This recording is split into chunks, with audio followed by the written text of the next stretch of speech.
Hi everybody. In this video, I'm going to give you a quick high-level overview of the activity types and format that Pluto LMS offers. If I were in my freshly created course and I ensured that I was on editing mode, I could click on the Add Course Content button and I'll see all the available content activities. These tools can be used in a variety of ways to create self-paced, live, hybrid, and different training course formats. They allow you to display and embed different types of files, information, and media.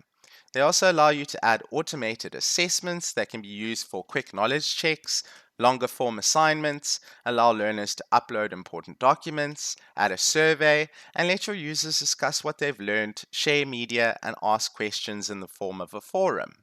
You can also add interactive content via SCORM packages or make use of the 40 plus content types within the H5P interactive activities.